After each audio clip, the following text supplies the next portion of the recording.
किसी गांव में एक बूढ़ा व्यक्ति अपने बेटे और बहू के साथ रहता था।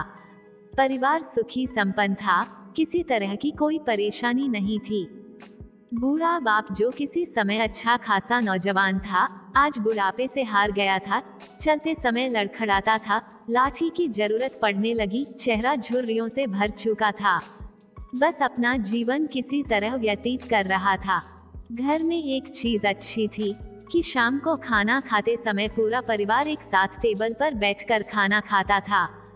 एक दिन ऐसे ही शाम को जब सारे लोग खाना खाने बैठे, बेटा ऑफिस से आया था, भूख ज्यादा थी, सो जल्दी से खाना खाने बैठ गया और साथ में बहू और उसका एक बेटा भी खाने लगे। बूढ़े हाथ जैसे ही थाली उठाने को हुए, थाली हाथ से छिटक गई, थोड़ी दाल टेबल पे गिर गई।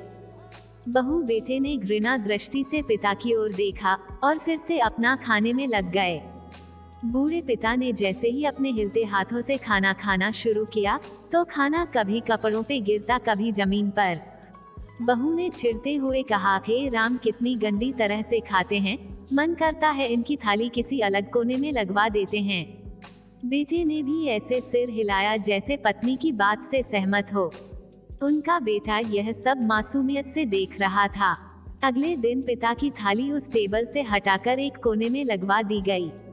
पिता की डबडबाती आंखें सब कुछ देखते हुए भी कुछ बोल नहीं पा रही थी। बूढ़ा पिता रोज की तरह खाना खाने लगा, खाना कभी इधर गिरता कभी उधर। छोटा बच्चा अपना खाना छोड़कर लगातार अपने दादा की तरफ देख रहा था। माँ ने पूछा, क्या हुआ बेटे, तुम दादाजी की तरफ क्या देख रहे हो और खाना क्यों नहीं खा रहे? बच्चा बड़ी मासूमियत से बोला, माँ, मैं सीख रहा हूँ कि वृद्धों के साथ कैसा व्यवहार करना चाहिए। जब मैं बड़ा हो जाऊंगा और आप लोग बूढ़े हो जाओगे तो मैं भी आपको इसी तरह कोने में खाना खिलाया करूंगा। बच्चे के मुंह से ऐसा सुनते ही बेटे और बहू दोनों कांप उठे। शायद बच्चे की बात उनके मन में बैठ गई थी, क्योंकि बच्चा ने मासूमियत के साथ एक बहुत बड़ा सबक दोनों लोगों को दिया था।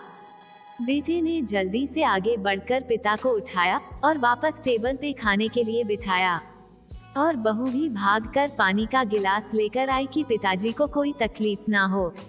शिक्षा। माँ बाप इस दुनिया की सबसे बड़ी पूंजी हैं। आप समाज में कितनी भी इज्जत कमा लें या कितना भी धन इकट्ठा कर लें, लेकिन माँ बाप से बड़ा धन इस दुनिया में कोई नहीं है। हमारी ये कहानी आपको कैसी लगी, हमें कमेंट में जरूर बताएं। अगर आप मेरे चैनल पर नए हैं तो हमें सब्सक्राइब करना ना भूलें। धन्यवाद।